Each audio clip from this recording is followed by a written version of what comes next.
Hello students, class 11th की chemistry की online class में आपका स्वागत है। आज के लेक्चर में हम लोग रासायनिक सूत्र किसे कहते हैं या रासायनिक सूत्र क्या होता है इसका अध्ययन करेंगे। तो आइए इसे समझते हैं कि रासायनिक सूत्र को इंग्लिश में केमिकल फार्मूला कहते हैं। इसकी परिभाषा क्या बताई गई है कि तत्वों के प्रतीकों का वह समूह जो यौगिक के एक अणु को प्रदर्शित करता है, यौगिक का रासायनिक सूत्र कहलाता है। डेफिनेशन फिर से एक बार सुन लीजिए।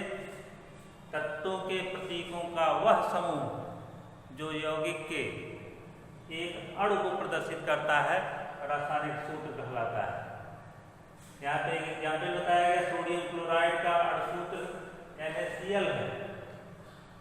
इससे यह स्पष्ट होता है कि NaCl के एक अणु में सोडियम और क्लोरीन का एक एक परमाणु उपस्थित होता है। ऐसे अगर नाइट्रिक एसिड का उदाहरण लेते हैं, नाइट्रिक एसिड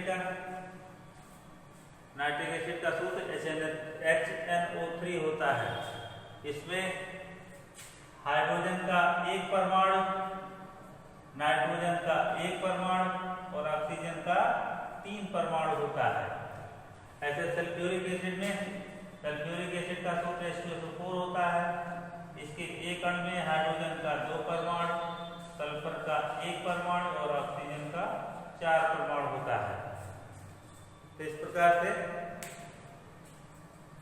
रासायनिक सूत्र के बारे में जो ये डेफिनेशन बताई गई है, इसको आप लोग याद कर लीजिएगा कि तत्वों के प्रतीकों का वह समूह जो यौगिक के एक अणु को प्रदर्शित करता है, यौगिक का रासायनिक सूत्र कहलाता है। अब आगे बढ़ते हैं। रासायनिक सूत्र के प्रकार, टाइप्स ऑफ केमिकल फार्मूला।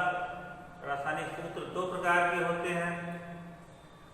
पहले का नाम है मूलानुपाती सूत्र या सरलतम सूत्र।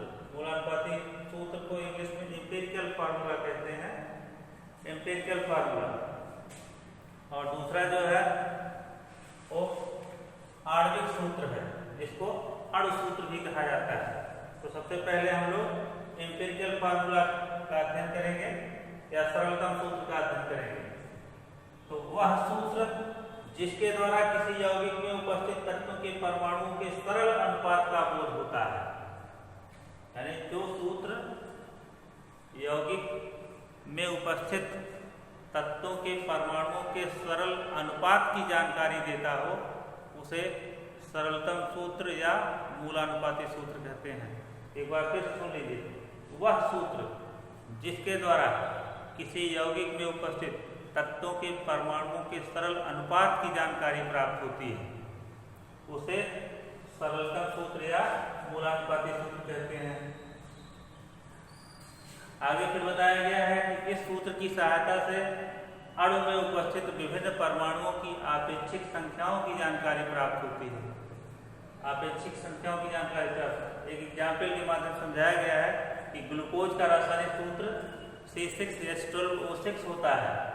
इसमें कार्बन, हाइड्रोजन और ऑक्सीजन के परमाणुओं का सरल अनुपात 1:2:1 का होता है।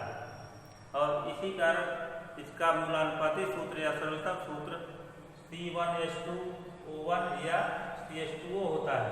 एक लिखा नहीं जाता, इसलिए एक छोड़ दिया गया है, तो CH2O होता है। तो ये हो गया मूलानुपाती सूत्र। तो मूलानुपाती सूत्र की जानकारी हो गई होगी। अब इसको कैसे ज्ञात किया जाता है, इसके लिए कुछ पद बताए गए हैं। आइए आगे बढ़ते हैं। मूलानुपाती सूत्र ज्ञात करने का मेथड, यानी मूलानुपाती सूत्र ज्ञात करने का नियम। कुछ मेथड बताए गए हैं या कुछ नियम बताए गए हैं। इन नियमों को अगर हम ध्यान से समझ लेंगे तो हम किसी भी यौगिक के मूलानुपाती सूत्र की गणना आसानी से कर सकते हैं। तो मूलानुपाती यौगिक के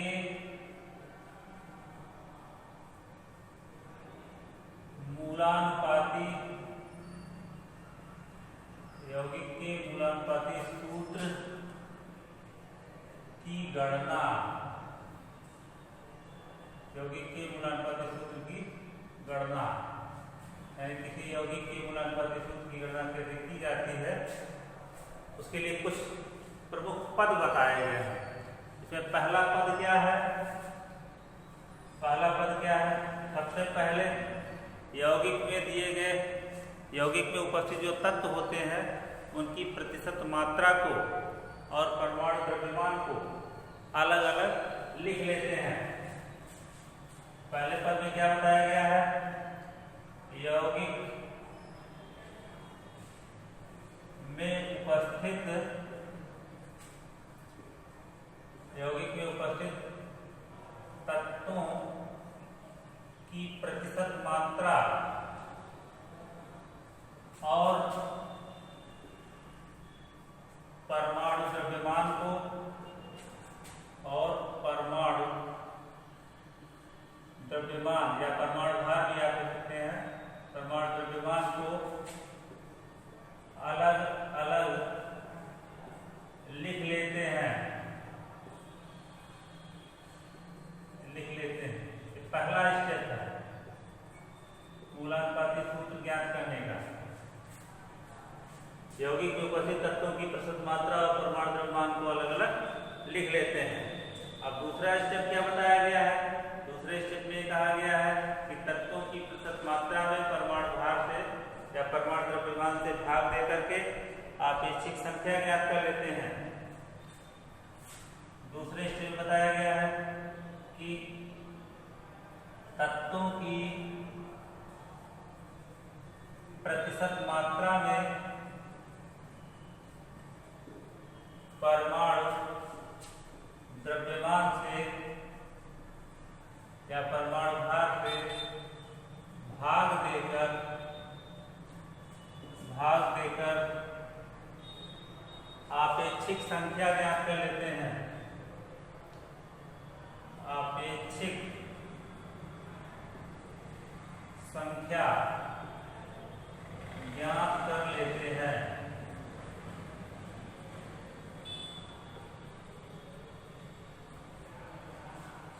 तो ये हो गया आपेक्षिक संख्या, या किसकी आपेक्षिक संख्या रहेगी? भाग देकर परमाणुओं की आपेक्षिक संख्या ज्ञात कर लेते हैं। क्या लिख लीजिएगा? परमाणु की आपेक्षिक संख्या ज्ञात कर लेते हैं। और इसके लिए इस सूत्र का प्रयोग किया जाता है कि परमाणु की आपेक्षिक संख्या बराबर,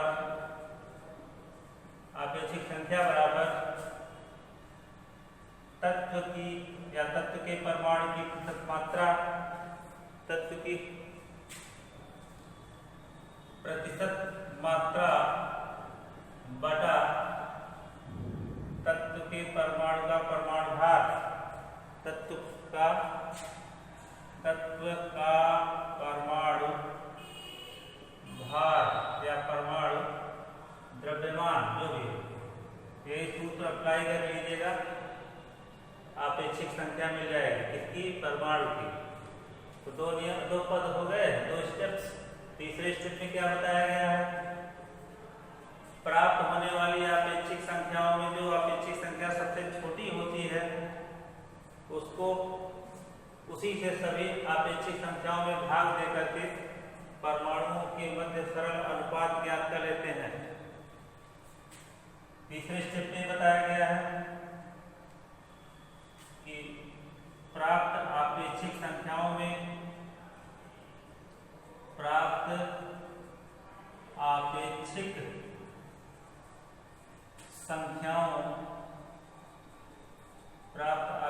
संख्याओं में से सबसे छोटी आपेक्षिक संख्या से, सबसे छोटी आपेक्षिक संख्या से सभी परमाणुओं की आपेक्षिक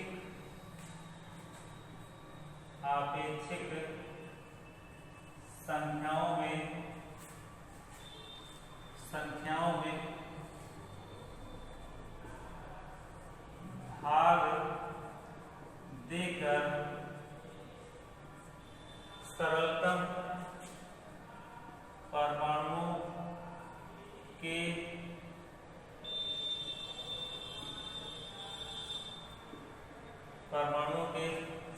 सरलतम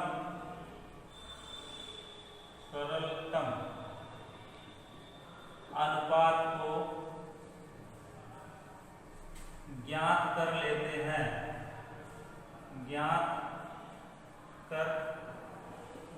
हैं,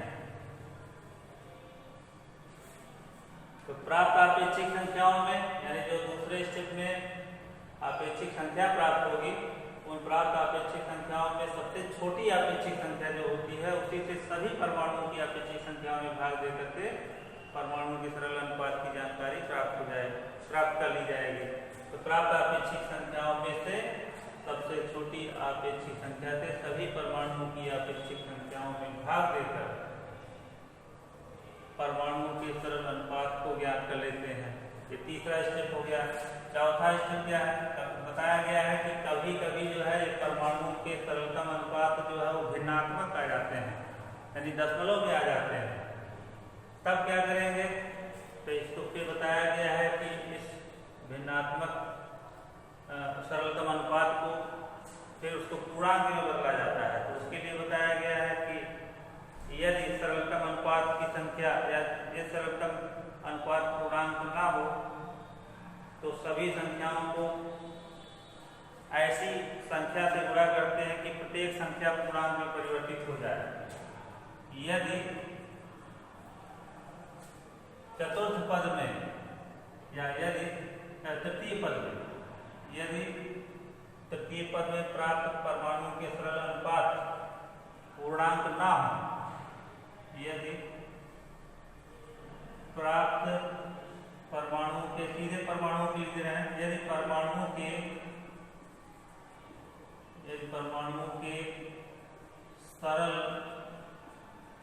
सरलतम अनुपात पूर्णांक ना हो,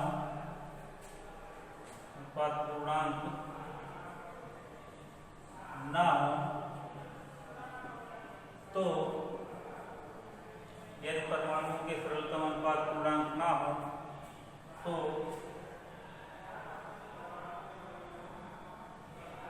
सभी संख्याओं में गुणा करके उसको पूर्णांक में परिवर्तित कर लेते हैं। ना हो तो सभी संख्याओं को ऐसी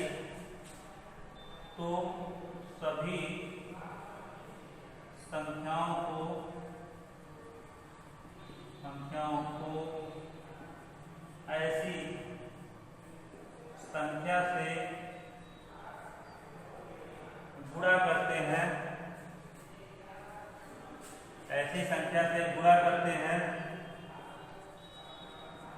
हैं,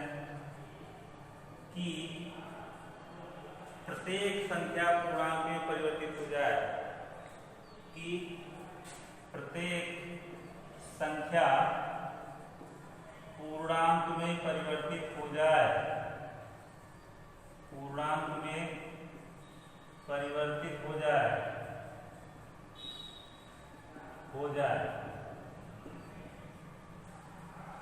तो चौथे पद में बताया गया है कि यदि मान लीजिए परमाणुओं के सरल अनुपात भिन्नात्मक आ जाए, दशमलव में आ जाए, तब बताया गया है कि उनको कैसे पूर्णांक में बदलते हैं।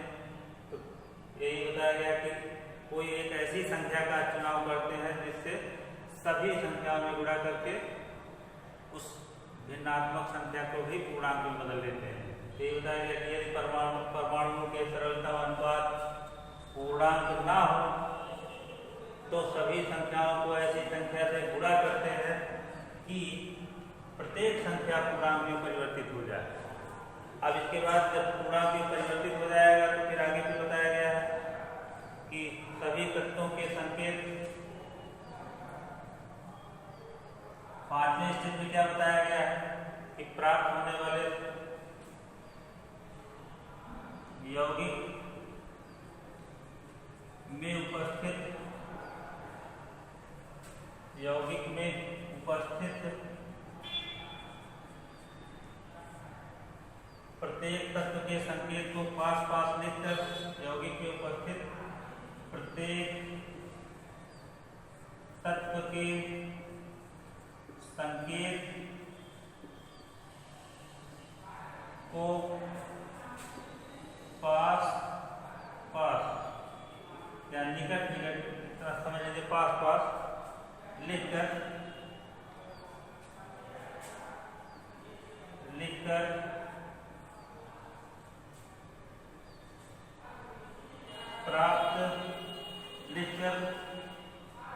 प्राप्त सरलतम अनुपात को उनके संकेत के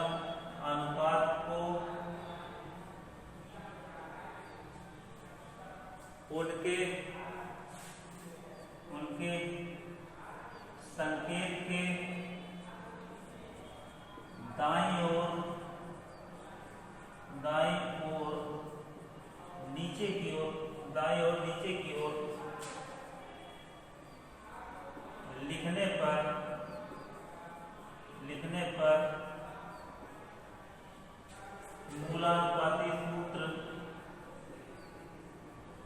मूलानुपाती सूत्र या सरलतम सूत्र प्राप्त हो जाता है।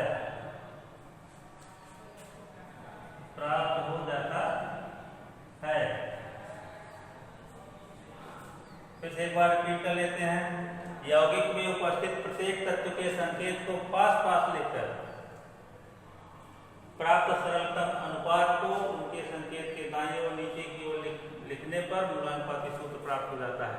इसको आप ऐसे भी लिख सकते हैं कि प्राप्त सरलतम अनुपात को तत्वों के संकेत के दाईं ओर नीचे की ओर लिखने पर यौगिक का मूलानुपाती सूत्र प्राप्त हो जाता है। तो ये मूलानुपाती सूत्र ज्ञात करने के लिए कुछ प्रमुख पद बताए गए हैं जिनको याद रखना बहुत जरूरी है।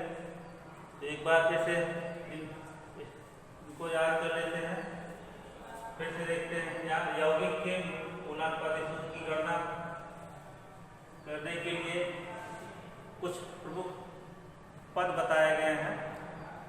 या इन पदों की सहायता से या इन स्टेप्स की सहायता से हम यौगिक के मूलानुपाती सूत्र की गणना कैसे करते हैं और समझते हैं। एक बार फिर से पहला स्टेप क्या है? पहले पद में बताया गया है कि यौगिक में उपस्थित तत्वों की प्रतिशत मात्रा और परमाणु द्रव्यमान को अलग अलग लिख लेते हैं। सबसे पहला काम है कि यौगिक में उपस्थित जो तत्व दिए गए हैं उनकी प्रतिशत मात्रा और परमाणु द्रव्यमान को अलग अलग लिख लेते हैं। दूसरा स्टेप क्या बताया गया है कि तत्वों की प्रतिशत मात्रा में परमाणु द्रव्यमान से भाग देकर परमाणु की अपेक्षित संख्या या परमाणु की अपेक्षित संख्या ज्ञात कर लेते हैं। उसके लिए सूत्र बताया गया है कि परमाणु की अपेक्षित संख्या बराबर तत्व की प्रतिशत मात्रा बटे तत्व का परमाणु द्रव्यमान। तीसरे स्टेप में क्या बातें कही गई हैं कि प्राप्त अपेक्षित संख्याओं में से सबसे छोटी अपेक्षित संख्या से सभी परमाणुओं की अपेक्षित संख्याओं में भाग दे करके परमाणु के सरलतम अनुपात को ज्ञात कर लेते हैं। और चौथा, यदि परमाणुओं के सरलतम अनुपात पूर्णांक में न प्राप्त हो या पूर्णांक न हो तो सभी संख्याओं को ऐसी संख्या से गुणा करते हैं कि प्रत्येक संख्या पूर्णांक में परिवर्तित हो जाए। और फिर पांचवें स्टेप में बताया गया है कि यौगिक में उपस्थित प्रत्येक तत्व के संकेत को पास पास लिख लेते हैं और फिर पास पास लिखने के बाद प्राप्त होने वाले सरलतम अनुपात को उनके संकेत के दाईं और नीचे की ओर लिखने पर यौगिक का मूलानुपाती सूत्र प्राप्त हो जाता है। लिखने पर यौगिक का मूलानुपाती सूत्र प्राप्त हो जाता है। तो ये कुछ प्रमुख पद हैं जिनको ध्यान में रखना जरूरी है और इन्हीं की सहायता से हम किसी भी यौगिक के मूलानुपाती सूत्र की गणना बहुत आसानी से कर लेंगे। तो इस पर कुछ आंकिक प्रश्नों को भी सॉल्व करेंगे। इसके लिए ये लेक्चर लंबा ना हो जाए, इसके लिए नेक्स्ट वीडियो में हम लोग इस पर आधारित कुछ आंकिक प्रश्नों को सॉल्व करेंगे। तब तक के लिए धन्यवाद।